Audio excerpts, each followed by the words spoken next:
And welcome to another episode of Philadelphia Eagles Talk with Geoff and Matt. As we are 1-0 heading into week 2 here with the Super Bowl rematch against the Kansas City Chiefs in Kansas City. Matt and I are here to talk about that amongst other things, and we had some news during the week with Eagles related too. So, Matt, welcome as always to the program. Any opening thoughts? Thank you.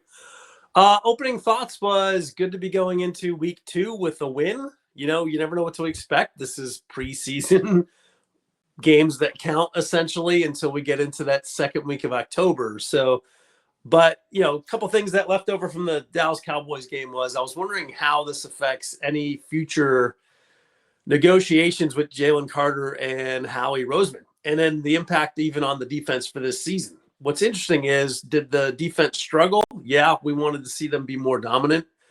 But without JC, the defense also proved that they could win a game. So that's very cool to have the defense believe in themselves without JC on the field. At the same time, I think that kind of plays itself out as a wash in contract negotiations. Howie can say, well, look, we can win without you. And Jalen can say, yeah, but Yeah, you're not dominant without me. because it was, we talked about it, we talked about how it was difficult to gauge the lack of pass rush last week because Jalen is he's the cog in the wheel, and without him in there, it's just hard to gauge the pass rush. Yet the Eagles made a big, significant move this week. We'll talk about here momentarily because apparently they feel that we need help there, and I definitely think we do because there was really not much other than Uche. Uche. I saw him get some. Jonathan Uche, number 0. Yeah, 0. The 0 that I can actually get a pass rush. I didn't even know who you're talking about for a second. I'm like, well, who's that? Well, the other, I can't get to a show without screwing up somebody's name. You know, it's just as part of the show. Uche, you saw him, get some penetration in there. Yeah, not a lot other than that. I mean, Jalix Hunt was like, he was a disruptor. Ghost. Not a lot from Nolan Smith either. What's that? I guess if disruptor might be too strong a word, but he's an active player, right? Like Jalix Hunt is active, and if they're not careful, he's going to pummel some people. But the one thing I want to bring up, though, as well is Josh Sweat had a very, very quiet game for the Cardinals. So, I'm watching how those moves work out. Eagles are looking for that defensive end position who can stand up, but at the same time, all these guys that we're going to try out here are going to be nowhere near the money that's being paid to Josh Sweat right now. So, be patient with that. I think somebody will develop. And like you said, JC is going to be back on the field this week. And of course, you better believe that Kelsey's going to come right at him with some smack to see if he can get him drawn into another penalty. Same with Mahomes, So JC, hopefully he's going to put his money where his mouth is and be accountable and just hold his stuff together. Because we'll get to it, but he should be highly impactful this weekend. That was my only 2 thoughts. I was thinking about the JC and the Josh Sweat and all that. We'll talk about the couple of signings that they made because I do really, really, really like the first one they made this week. And I'm not sure if you're ready to go there yet, but I can segue. Not quite. We'll get there very shortly. It's actually, it's top of the agenda, but the other thing I just wanted to based on what you're saying, because I didn't look at, so I'm glad you were kind of monitoring Josh Sweat. I didn't even think about it. So no sacks, I'm assuming. No, not much pressure, minimal impact there. Who'd they play week 1? The Cardinals. Ooh. I guess it really doesn't matter if you don't, but I was just curious. Like, did he have, I guess the reason why I was asking, I was wondering if he was facing like a really good, tackle or not, Yeah, I don't have my other phone with me, and I'm talking through this one, so don't recall. All right. Well, either way, good point that he seemed to have not much of an impact at least through week 1. I mean, we wish Sweat well, and he was a good Eagle, and hopefully, he does well there. But it is interesting to kind of keep an eye on him and Milton Williams there, the Patriots as well, see how he's doing. All right, so I guess we'll start off, which I was kind of surprised. I mean, I texted Matt before the show and I said, "Hey, let's make sure we don't forget to talk about the Eagles' acquisition of the defensive end that they got. Formerly, he played with 2 teams last year. He was a Brown and he was a Lion. And I think you know this guy. Like, if you didn't look it up between now and since I texted you and now, I think I know what you're talking about. He is, because he spent quite a few years with the Ravens, and I know you watch a lot of Ravens games because you're down there. And that's Zadarius Smith. Zadarius Smith. I brain farted as he texted me. I'm like, wait a minute, they signed somebody else. I'm like, no, I am familiar with that one. So go ahead and roll with Zadarius. Yep. Yeah, I mean, I don't know a lot about him. I was wondering if maybe you've seen some of him with Baltimore. Yeah, I used to watch some of the games. He spent quite a few years with the Ravens. Played with Baltimore from 2015 to 2018, and he was with the Packers. I kind of remember the Packers because he played opposite of the other guy on the other end. It was pretty good defensive end. I remember that. Then he played 1 year in Minnesota, a couple years with Cleveland. He split last year with Cleveland, but he had 9 sacks. In fact, he has had over 10 sacks. Yeah. 3 times in his career. He's had 13 and a half, 12 and a half, 10. Last year he had 9. This guy can play. Yes, so 33 years old. He's older, which is why he was out there. But, he said he had a lot of teams offering to get him, and he chose the Eagles. And so I love the move because we definitely need help, whether it's starting or depth at defensive end. We're really thin there. So let me know what you think. I mean, what do you know about Smith? Talk about, what you've liked. If you are familiar with him, just give us a little background on the guy. The first thing that stands out, like you already mentioned, was the consistency. So this guy's been a good player his entire career. So depending on who else he's had on his defenses, that whether it was the Ravens, the Packers, the Lions, whoever he's had with that supporting cast around him, when he's had a good supporting cast, he's at the top near those double-digit sack numbers. If he's had to be the guy, then he's still offering 6, 7, 8 sacks, right? And that's the difference between him and like a Josh Sweat. With no JC, what is Josh Sweat? With no JC, what is Nolan Smith? I'm like, this guy will still produce. So when you pair that with JC, even at the older age of 32, 33, 33 years old, he's going to be making some impact plays. He reminds me of Chris Long, when Chris Long ended his career with the Eagles, played most of it for the Rams. But when Chris Long was on that Super Bowl team, he was making plays, right? Yeah. And he's a rangy athlete, kind of like Chris Long is. He's not the biggest guy on defensive end, but he's going to bring it every down. And I think he's going to be giving us his best because he wants to win a Super Bowl. So I think he's an excellent signing. Well, he's motivated for that. He was a couple of years back. He was one of the biggest free agent signings over the summer when he signed with the Packers. When he went from the Ravens to the Packers, he was like one of the biggest free agents on that list. So I love signing. They needed depth, but all of that is going to still go back to Jalen Carter. Well, I was surprised too that there was a guy that was out there that has this type of productivity. So, like, to get a guy that is basically at 9 sacks last year, has had, I just went over it, 3 other seasons with over 10 sacks. I didn't know there was a guy that was still out there that has this type of level of production. Yeah. Even though I know he's older, but he was asking for a lot. He wasn't cheap. The Eagles are paying him $9 million, plus he could make more in incentives. So he didn't come cheap. And like he was saying, I saw a quick little interview with him that he chose the Eagles. Like, he had other teams after him, and which is not surprising because those type of defensive ends are hard to find, especially this time of the season. Yeah, it's amazing. I start a show and my phone starts going off every 2 seconds. So, I love the move. I think it can only help. It provides depth, if nothing else, and experience. And the guy seems motivated and driven, like you were talking about. He hasn't won a Super Bowl. He's played on contenders, but he's chasing a big prize. And he hasn't played a snap since last January, so it might take him. Like, I don't know if he's even going to be in the lineup this week. It might take him a couple weeks before he's actually injected into the defense. It all depends. I don't know what type of shape he's in. He said he hasn't obviously didn't go through any training camp or anything. So he's been with the Eagles all this week because I think they signed him the day after. I think he signed him last Friday after the Thursday night game. So he's been with the Eagles all week. So maybe we see him Sunday. I don't know. Well, I guess I wouldn't be surprised if he's not yet, in the lineup, but we'll see.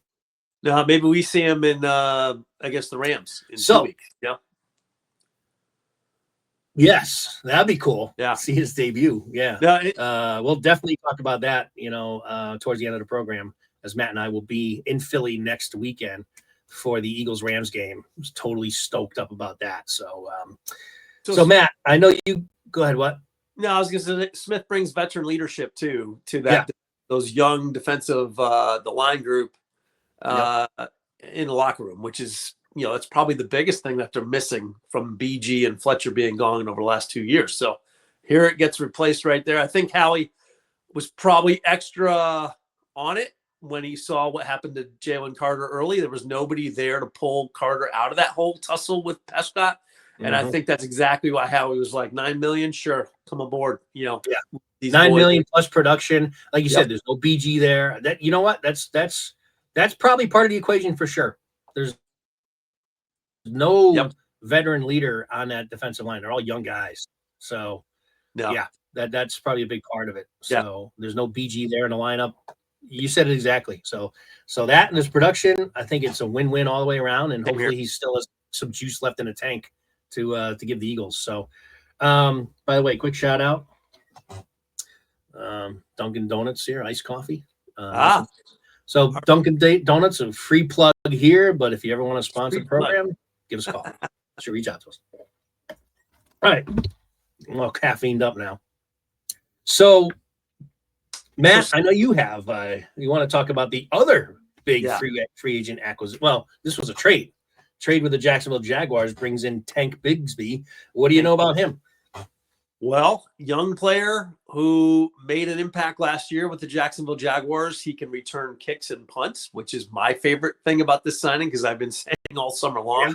Can we please find somebody so that Cooper DeJean does not need to be taking needless snaps? DeJean's a great punt returner himself, but I just don't want him to be clocked and knocked unconscious and all this stuff. Like Bigsby not only offers that, but he's a really good running back and he can catch the ball out of the backfield.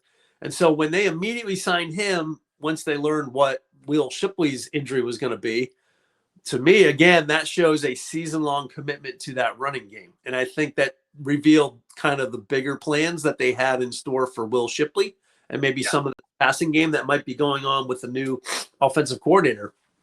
That, A.J. Dillon's a fine running back, and he came in and spelled Shipley no problem. But I think they were looking at Shipley as being that kind of third down receiving back. Third down receiver type back. Yeah, because all those Kenneth Gainwell snaps were going to go to Shipley, right? And Gainwell had plenty of practice, especially, it was frustrating to see sometimes that they'd pull Barkley when they're, at the 18-yard line or closer, and you'd see Gainwell come into the game. But you had, whether it's Shipley or Bigsby, both of those guys are way bigger than Gainwell. And I love the fact that they went out, traded for a guy, and now that just makes me feel good about their offensive game plan this season, which is basically committing to the same thing that we won with last year. Run that ball, commit to this offensive line that can just road grade people out of the way. And Bigsby is just an excellent running back. And they hardly paid anything for him. So what was this? I was just going to say that they kind of gave up a decent amount. Considering he's here to be a backup, they gave up a 5th round and a 6th round pick for him. So, they weren't high picks, but that's still pretty good value that they gave up just for a backup running back. I mean, that's a decent offer for sure. Not high pick selections, but you've seen some star players go for like 5th round picks. So, so I think the Eagles gave up quite a bit, which again, to your point, emphasizes the fact that he is, with Shipley being out, I heard rumors, 4 to 12 weeks. It's like a rib injury. So you don't know. He broke his rib. Apparently he's got a fracture. So who knows how long that's going to take to heal, which is why there's such a range in his return date. Let's say he's out 2 months. That's why Howie, which I think it probably is, which is why Howie said, hey, I need to make a move quickly here and give up whatever I really need to give up to get a guy like Bigsby who's experienced and can do everything you just said, be the receiver out of the backfield, knows he could run the ball if something happens to Barkley. I always said this is that, like, I had other people, my friends of mine, they're like, hey, Geoff, they're all doing their fantasy drafts, and they're like, hey, who's going to be Barkley's backup, And I'm like, this is what it is. I said, I told them this, and this is exactly how I still feel right now, is I told them Shipley is the backup. However, like the number 2, I should say, he's the number 2 guy and Dillon's the 3rd guy. However, I said, if Barkley gets injured Dillon would be the number one running back, and Shipley would still remain the number two sort of third down back guy. That's how if that was to happen, that's what I believe the Eagles would do. Now, I still think it remains that way. Now, I think Bigsby might be a better running back than Shipley in terms of running the ball.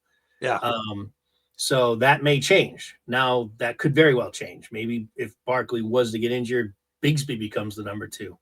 But either way, I still feel that's kind of how it would shake out if Barkley was to have to miss either parts of the game or whatever.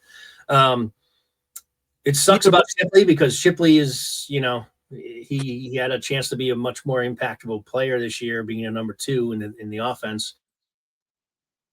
Hopefully he's back sooner than later. But I love the move to get a guy like that who is and you mentioned the return game. We definitely need that. So, which is kind of good. There's one NFL move. We'll just touch on this really quick. Yeah, the kickoff. You probably would agree with me because the Eagles. I mean, the NFL's made a lot of stupid rule changes and whatever the last 5 years or so, maybe longer. I do like the new kick return. 100%. I do like that change. For once, they kind of because it forces teams to run the ball to actually try to return it. It also enhances the kickoff guy. Like you have to really be more skilled now to kind of have the ball land inside the 5 or around the 10 without it going into the end zone. Because if it goes in the end zone, the offense is now starting at the 35-yard line. So it's very, very tricky. And but I just love how it increases the amounts of returns. It's not all these just kickoffs and take the ball to 20. So I was glad to see that. Yeah, while keeping the safety aspects of why they started messing with the rules. Yeah, to begin with. Yeah, with the formation. Yeah, I dig it. And it's funny because you've seen. Speaking about the kickoffs and the kickers that are struggling trying to nail that landing zone, right? It's funny how week 1 revealed to us the exact same problem that all these kickers had last year. Like how many doinked field goals did you see in the first week plus the Thursday night game? Like kickers are just missing field goals on a regular basis. And one of them that went through in the Thursday night game, I'm not sure if it was the Packers guy or the I think it was the Washington kicker. His just got inside the pole. He just narrowly missed doinking it. It's just so funny. There's I think the Sunday night game. Was it the Sunday night game? We just got Ravens game. Ravens 3 blinks already. And Monday night football.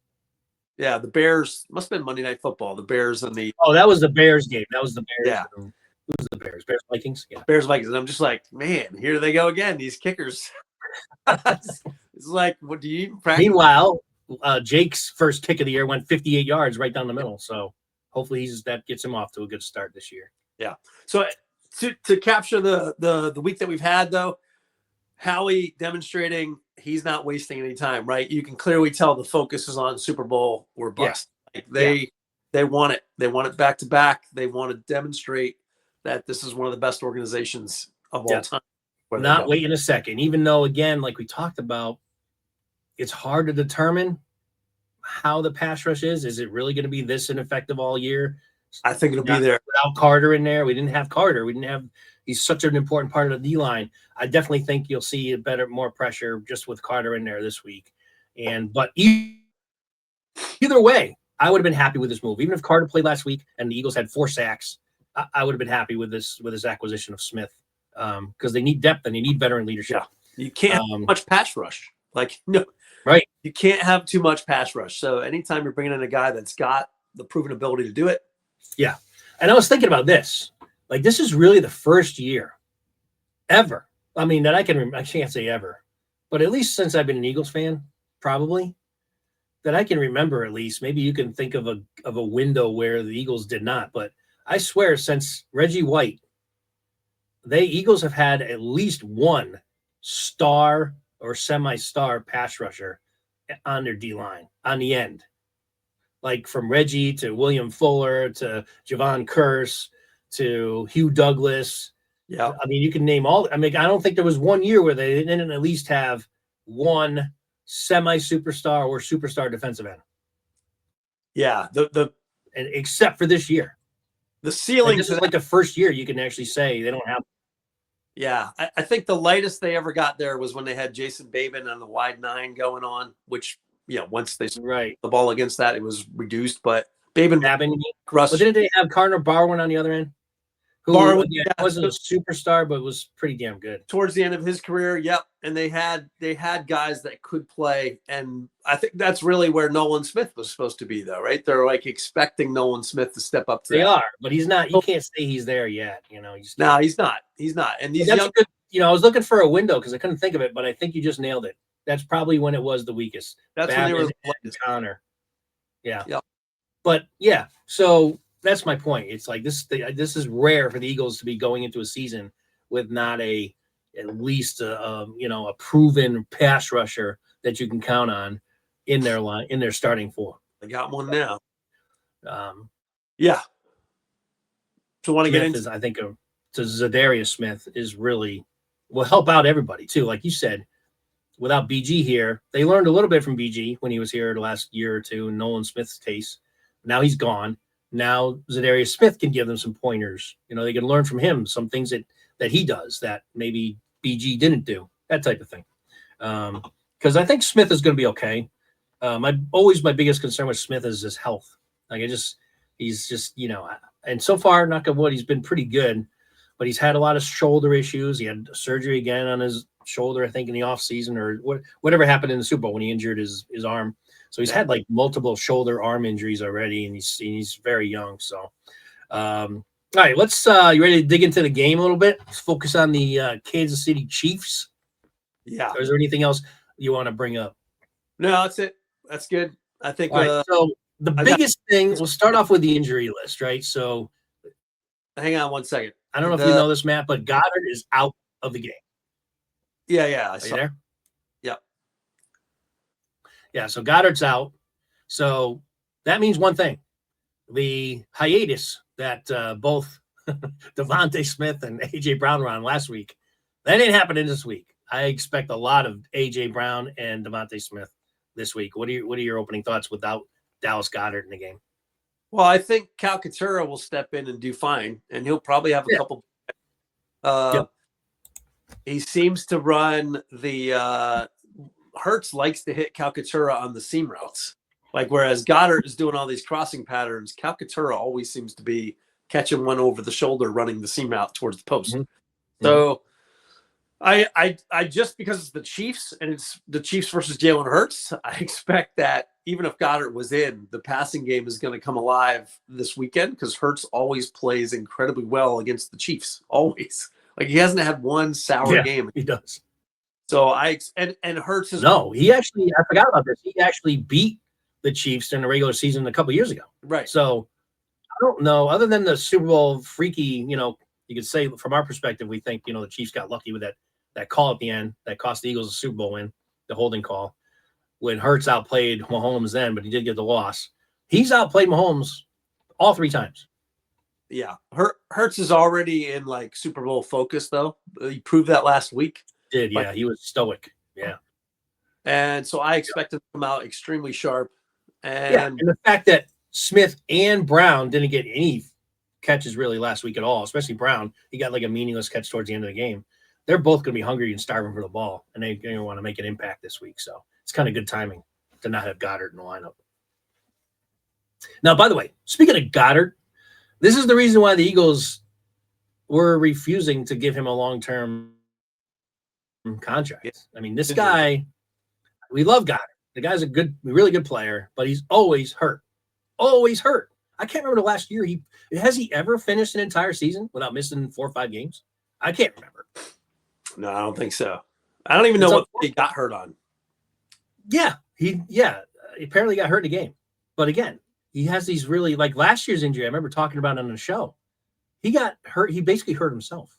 I remember seeing a play where he's not even in the play. He was like making a block, and he landed wrong on his knee, and he was out for like 5. That's why he missed like 5 weeks last year. That's like, man, he just can't stay healthy. And that's why the Eagles refused, and I totally don't blame them at all because we love to have Goddard. He's a great player when he's in there. But you can see how he wasn't going to give him a long-term contract. No, totally you've seen the Eagles win without him. So Yeah. I'm not at all concerned about us not having Goddard available. So Calcaterra is going to have a good Well, it'd be game. nice to have. It's always nice to have him in the lineup, but I agree with you. Calcaterra has shown that he can more than much on that. But yeah, Goddard being off the Eagles roster is nothing close to Worthy being off the Chiefs roster. I mean, he's listed as doubtful, so there's a chance. Right. He's not officially out, but I can't see him playing.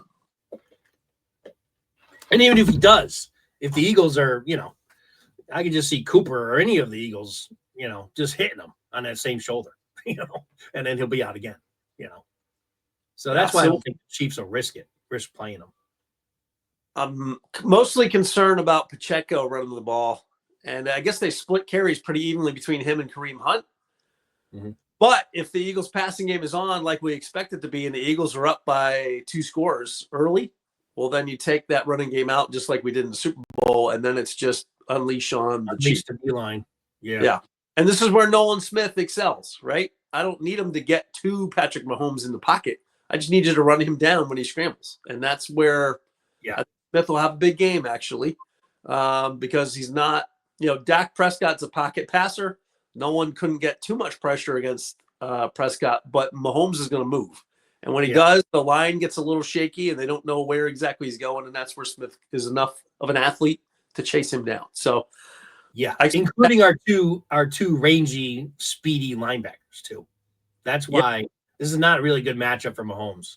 In fact, it might be even worse than last year in terms of him being able to scramble, because now you have Bond, who's lightning fast as for a linebacker, and now Campbell. So I don't know if there's going to be much running room for Mahomes, unless they purposely try to run patterns where they split guys off and force the linebackers to cover somebody. Yeah. Which is an intentional run up the middle with Mahomes or something like that. Because otherwise, this is normal scrambling. I can't see him getting money more than 4 or 5 yards tops. No, and I don't, because of the limitations the Chiefs have on offense, I don't see Vic Fangio getting fooled by Andy Reid. Something like that. Yep. Yeah. I think they come up with a good plan for Travis Kelce and then let the cornerbacks play. If Worthy's off the field and you don't have that speed. Put Cooper on Kelce like they did in the Super Bowl. Kelce didn't do anything in the Super Bowl. And Cooper was on him most of the time that I recall. Because I think Bond might have covered him a couple times. But it was mostly Cooper they put on him, which was smart. Well, yeah, for Cooper in the slot, sure. But the number 2 cornerback position is the one that's the most concerning. And if you don't have the speed on the field, then Adoree Jackson should be getting coaches in his ears all week long of stick to your guy. And if you get beat over the top, okay, fine. But you're giving way too much cushion on all of these things. Don't get these 10 yards. Keeping drives alive, and you've got to be more sticky than that. So I would say he's got a few more weeks to figure this out before they start thinking about making a change. But I would say, Jackson, this is the week to step up and show that if you're a second-tier player, you're going to get second-tier receivers against you in this game. So you should be at least competitive on these throws. Yeah. And what happens there. I mean, Brown had a good opening week, but they're going to put, obviously, Mitchell will be covering Brown, so I can see him being nullified. So who's going to step up for the Chiefs? The guy that I'm targeting, basically because it probably will be Adoree Jackson covering him, and he's also had big games against the Eagles, it seems, is Smith-Schuster. So he's probably going to be, I would think, one of the main targets other than Kelce for Mahomes. I can't see Noah burning. He's kind of a burner wide receiver too, like Worthy. Not as fast, but that's what Hollywood Brown's always been, kind of like the deep guy. I can't see him burning Mitchell, so I can't see that really being I think he'd be shut down this week. I would assume Mitchell will be covering Brown. It'd be kind of dumb to have Adoree Jackson on Brown. So I think otherwise it's really just Kelce. Smith-Schuster's kind of the key. I think that's the guy. If he has a big game, I think Kansas City will be able to hang in here. Both, what will be interesting to see is who gets more playing time at safety. Sidney Brown and Makuba both played, even though Makuba got the start last week. Yep. But I think if Sidney Brown's on the field, I think he's going to get himself an interception. They said this, that basically they asked Vic about the Sidney Brown and this freaking bug. Obviously, you've got bugs in your face. Yeah, I do. So this little gnat. I don't know why. Anyway, it is an actual bug. I'm not like seeing things. Um, so what Vic said about the safety issue or safety position was that he expected Brown to have many more snaps than it ended up working out. But because Dallas was in a certain formation most of the game, they just ended up going to a certain package. Yep. Because he's mentioned that Sidney Brown is actually their base package safety. So, which kind of means that he is technically the starter.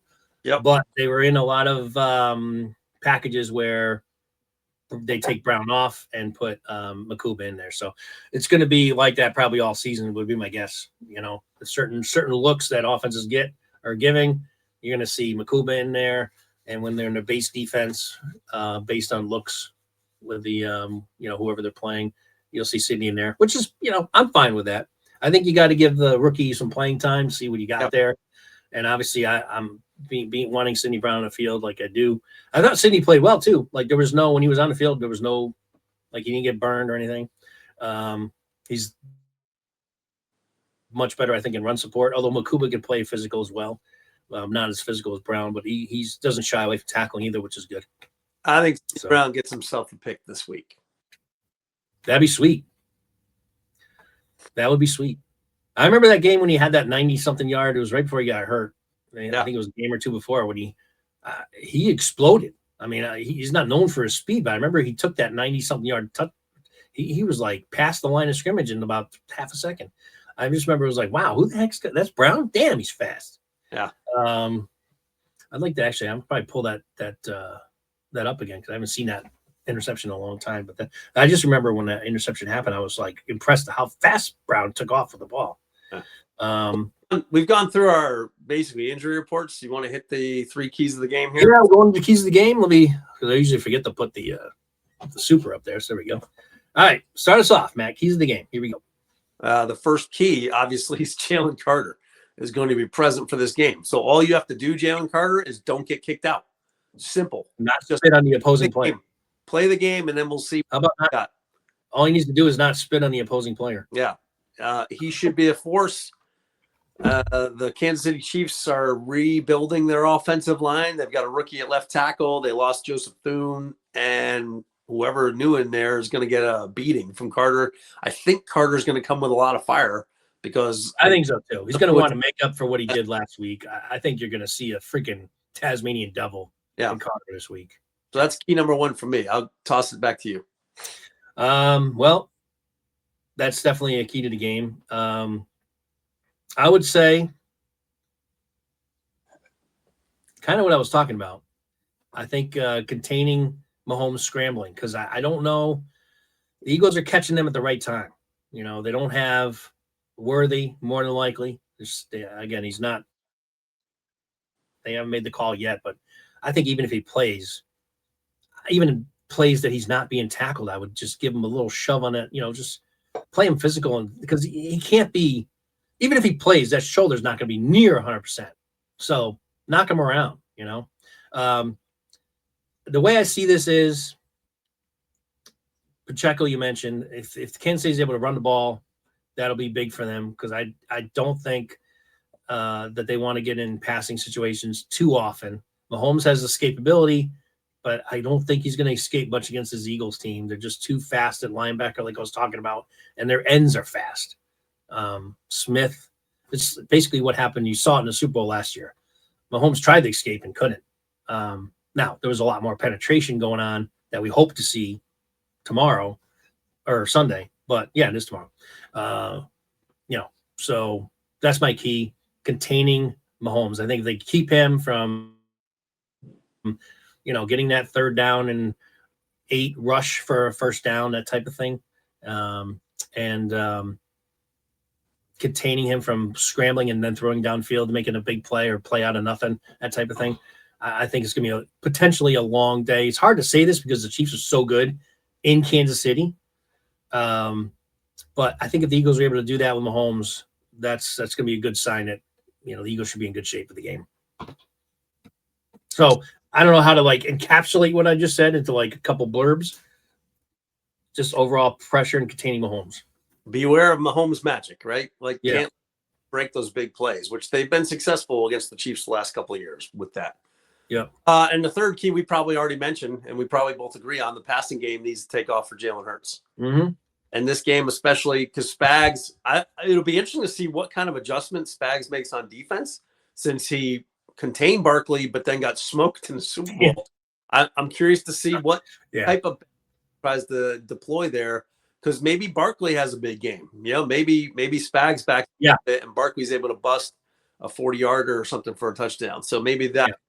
I think that'll be an interesting key to the game, is this passing attack. That, you know, the Eagles have the most balanced offense in the entire NFL. Still, right? By far. Yep. You look at the Detroit Lions, by the way, in comparison last week. Yeah, and they're missing. It looks right now. I know it's only one game, so you don't want to go crazy, especially since we all recognize, or me and you recognize, that this is still preseason. Yeah, man, that Detroit team didn't look anything like last year at all. Way different. And when the Eagles were struggling last year, we were just that far off, right? We're like, we should be burying the Browns. Why are we only beating them by 4 points or a touchdown? We should be beating this team. Why are we only beating them by this much, right? Yeah. But the Lions looked way off, and boy, offensively and defensively. Yeah, I was just going to say defensively too. Where was their pass rush? I don't know if Hutchinson is 100%. Like, he had that bad injury, and he didn't look like the dominant player that he can be. Again, I don't want it crazy early. I always got to say, put the disclaimer in. It's early. This is kind of preseason for all the starters. So with that caveat out there, you know, he could be a dominant player in next weekend. So, but it was that defense and offense, man, that did not like the Lions team that we saw last year at all. And another feather in Nick Sirianni's cap, by the way, because it's been 3 consecutive years that he's had new OC and new DC, right? Only Vic has carried over, right? So now we got a DC for 2 consecutive years, but the OC has changed for the last 3 consecutive.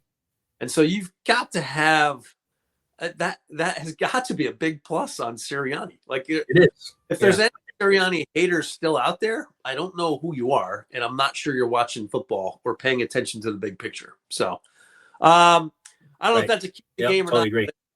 It's just interesting to see how we had a pretty good first week, and the OC, we'll see what adjustments are made. I mean, we got a little bit critical of him of, you know, maybe becoming stable second half. I wasn't totally enthused by his play calling last week. Honestly, I thought he should have thrown the ball more, but and when he did throw the ball, not these little short.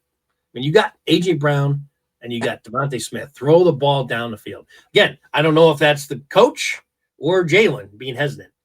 Could be a combination of both. I don't know, but I want to see more downfield passing, especially in this game. And what I was going to get at to kind of like, you know, kind of just take what you were mentioning as a key to the game a little bit further is, I also think, like, if I was going into this game, I would use the pass to set up the run. Because we already know that the Chiefs were focused on the run last year. Yeah.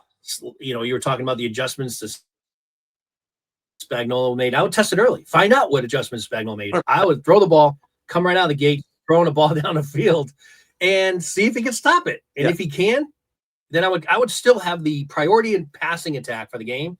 And like you were saying, then set up the run through the passing game, like the exact opposite of what the Eagles typically do.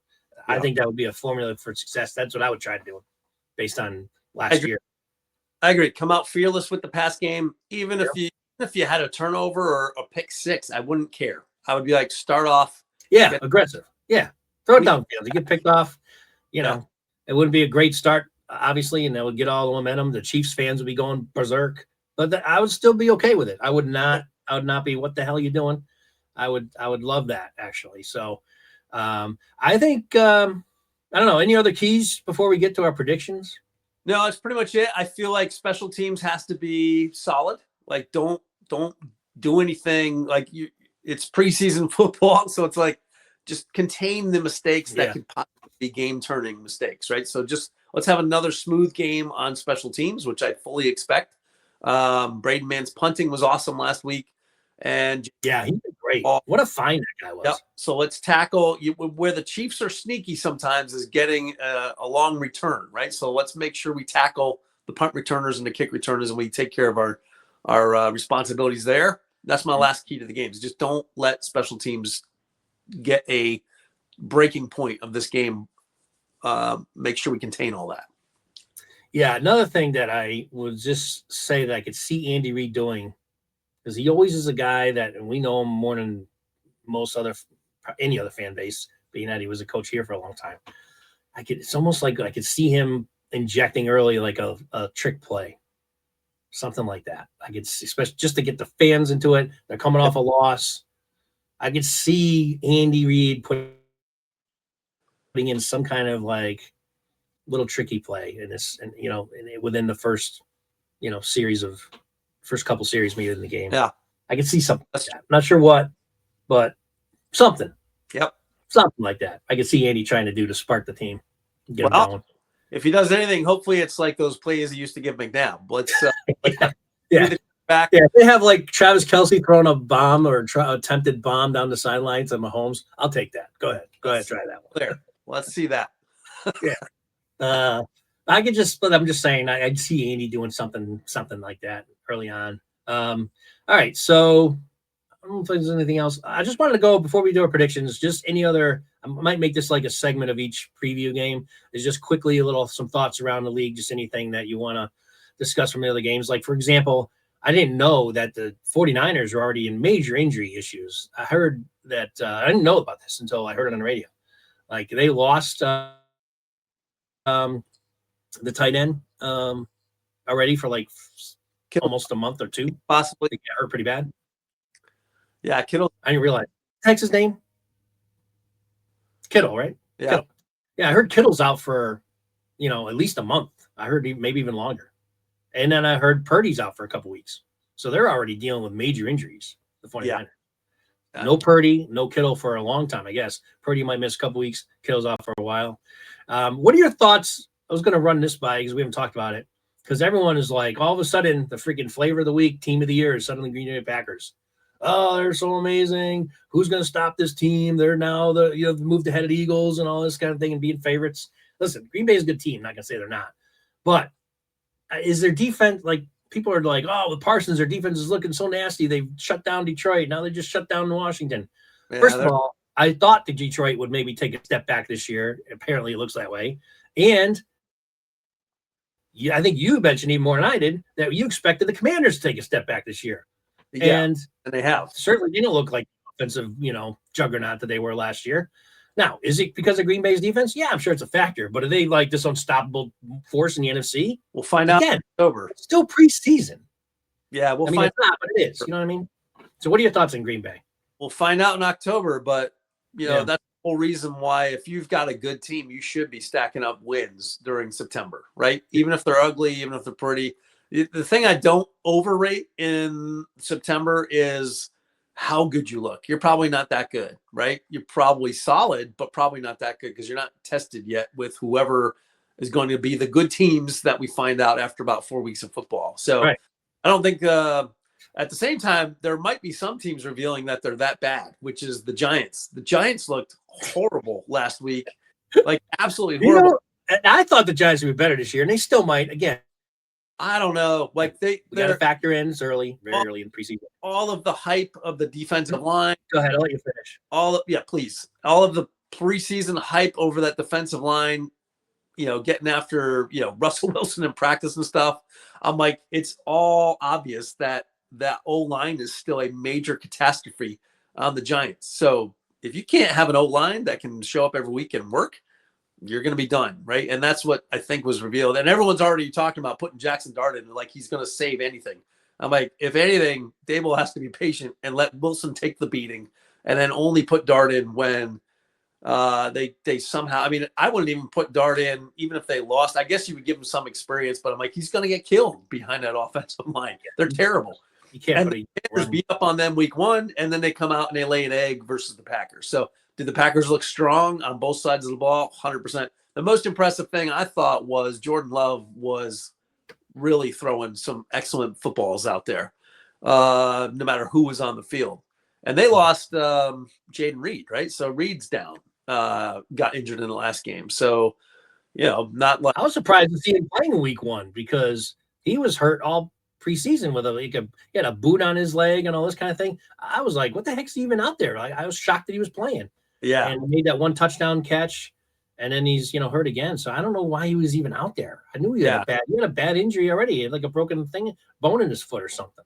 Yeah. Now on the Packers, on the plus side for that though, it is interesting to see a player come in and immediately have an impact on the defense. So, but that's who Micah Parsons is. So yeah, I mean, the Eagles never had much trouble game planning for Parsons when he was a Cowboy. It seems like we had a good plan for him, whether it was Kellen Moore or Shane Steichen like years ago.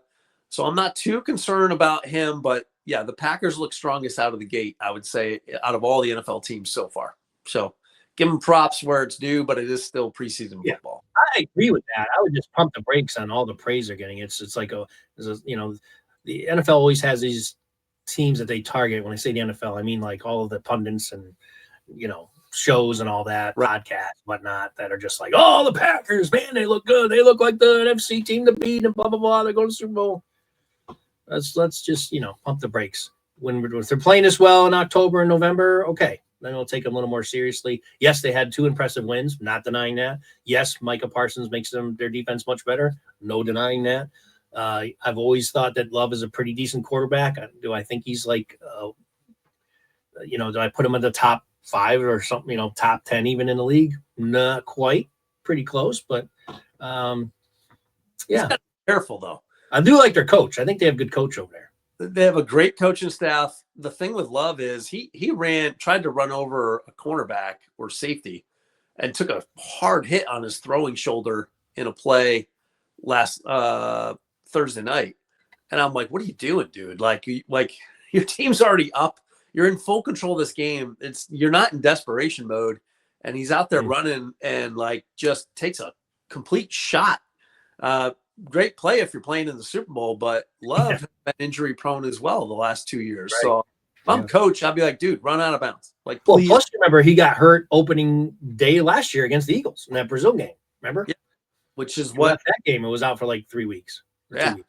That derailed the Packers season right from the start. So I think he's got to play a little bit smarter football, but man, he looks sharp with his passing game, and Josh Jacobs he's an all pro. So he's just a really good back. Yeah. That's the one team. They have the makings, no doubt, of a contender. I'm not trying to say that at all. But there's been such an overload. I don't know how much you've heard of it. Oh, no, I have. Yeah. Pump the brakes. I agree. Green Bay this and Green Bay that. And wow, they dominated two straight good teams. They've dominated. And I'm like, yeah, they played very well. I wouldn't use the word dominate this early in the season at all, really. Yeah. And your point about the Giants is, you brought up the Giants. I'm one of those people that thought the Giants would be better, but I also said that their record may not reflect it. Because they have for a team to finish last with only 3 wins or whatever they had last year, their schedule is as hard as the Eagles. I mean, they didn't get any favors from the NFL. They have for a team that had such a horrible record, they have a freaking tough schedule too. And so they may be better, but may not show. But for 3 straight years now, which is just comical. When I heard this stat, I was like, this is hilarious. Because we all hate the Giants. The Giants have not scored in their opening game for now 3 straight years. Crazy. They haven't scored a touchdown for 3 straight years in their first game of the season. They haven't scored a touchdown. That's freaking hilarious. That's crazy. Meanwhile, Daniel Jones wasn't stopped on. You have to laugh at that. Week 1 for the Colts. And Daniel Jones is moving that offense up and down the field last week. Oh man, I love it. Salt in the wounds of Giants fans. Gotta love it. Shout out quickly to Corey, by the way, who's always first to make a little comment. So, Corey, here's our challenge to everyone else out there that might be watching: subscribe and like, and also comment, because Corey's just running away with being the first to comment all the time on their videos. So we want to make that a little more challenging for him. But Corey, I'm just kidding. Appreciate your comments all the time. So appreciate it. All right, let's get to predictions. All right. Well, I had 38-14 last week for the Eagles over the Cowboys. That was before JC got kicked out. Yeah. The Chiefs are never – the Chiefs will never be a pushover team. I think the Eagles win by a touchdown, and maybe it's okay. maybe it's somewhere in the 28. Let's say 28 to 20. 28-20 Eagles. Eagles winning in Kansas City. Yep. Let me just go back to our seasonal picks because sometimes these could vary. We both had the Chiefs winning in our preseason predictions. Yeah, that was before banged up. Yeah. I mean, I'm going Eagles too. Just how do I see this game going? It's tough to win in that place. I do think the Eagles will win. It's just me. I'm trying to figure out what the margin will be. Mahomes has never opened up. Or is Mahomes going to just do his magic and keep working miracles and keeping the game close and somehow pulling it out late? I don't see that happening. I've talked about why I don't see it happening during our our keys of the game. What do you got? 28-20, you said? Yep.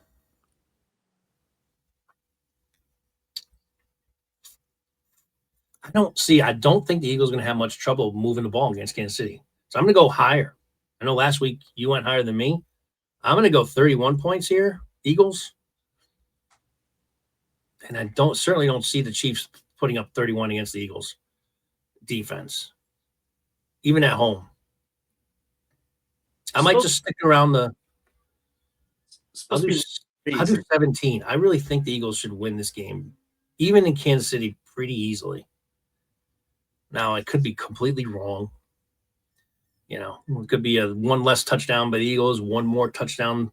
That would bring it to that would be 24-24 if that happened. Again, that's what my point. It could be a close game where, one of these two teams etches it out at the end. I'm going to go 31. I'm going to stick to it. 31-17 Eagles, which is, it almost surprises me I would say that because this game's in Kansas City. But I don't know. I just think that Kansas City right now, especially without Worthy in that, and they're reeling a little bit from the Chargers game. Now think about this. They never lose to the Chargers. That's a team that Kansas City has dominated for the last freaking 8 years. And the Chargers went in there and Herbert threw all over them and they won the game. So and threw all over them. So yeah. I don't know. Chris Jones is a concern. You always have to make sure you got a good plan. He's a beast. Well, that's that's a good point. We didn't talk about it. Landon Dickerson. It's almost like there's part of me that's like, man, just give Dickerson a couple weeks off. Let him fully heal. There's back injuries can linger the whole season. It's almost like just give the guy a week or two off. Landon does not want that. He's a guy who's like, no, man, I'm good enough to go and at least give it a start. I can see him exiting the game in the third quarter again. And it's excruciating pain in his back. Like, Landon, just take a couple weeks off, Yep.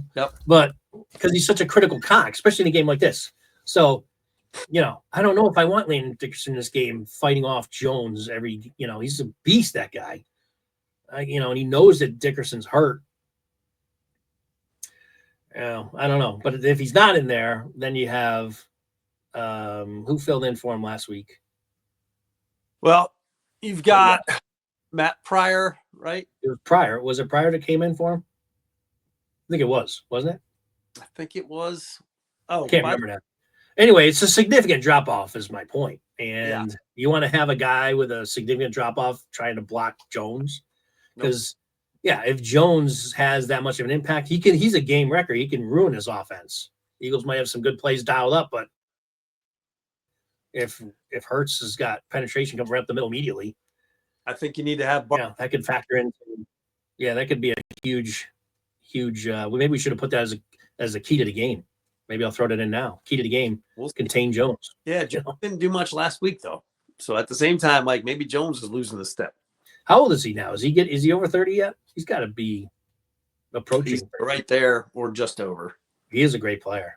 Yeah. And their linebacker Bolton is a really good player. What's the guy's name? I always want to call him Kasperitis, but that's the hockey guy. Yeah. Something like that. It's Kater. I don't know. You know what I'm talking about. Their other linebacker there is really good. But their secondary got smoked by Herbert last week. So again, AJ Brown, I see a big AJ and Smith day. I think Hurts. I'll go as far as this, especially if I get him scoring 31 points. I think Hurts will be approaching, which he doesn't do too often, a 300-yard passing game in this one. Like I can almost see Hurts going for like 280 plus and a couple of touchdowns passes. We'll see. All right. Well, with that being said, we try to keep these pre-games a little bit shorter, but this one's we had a lot to catch up. There was a couple big moves this week that we had to touch on before we got into the game. So, all right, we both have the Eagles winning. Matt, a little bit closer game than me, but still, you have them over a touchdown. I think what's the spread? I think the Eagles are actually favored in Kansas City, which is by the last time that there was a team favored going into Kansas City. Yeah, it was small, but I think it was like 1.5 points. Yeah, it's like 1.5, but that's very rarefied air. That I bet you can count on one hand since Pat Mahomes been their quarterback where a team has been favored in Kansas City. I doubt it happens that often. So we'll see. Expect a good game. Super Bowl rematch. Their fans will be fired up. They'll be fired up. But I think the Eagles have got just too much for the Chiefs. So with that being said, we'll be back after the game. I'm going to touch on it next week. So Matt and I will be at the Rams game at the link next weekend. What we're going to plan to do is shoot some live pregame tailgating and all that and give us the thoughts on the game. We're going to figure out how to do all that, but look out for that. So if you haven't subscribed yet, you haven't liked yet, you haven't commented yet, do it now so you don't miss out. And Matt, looking forward to hooking up with you next week and watching some Eagles football. Hell yeah. All right. That's it for now. Thanks for watching. And fly, Eagles, fly. Let's get to 2-0 heading into week 3. That'd be nice. That said, Matt, any final comments? Go Birds. Fly, Eagles, fly. We'll catch y'all later. Thanks for watching.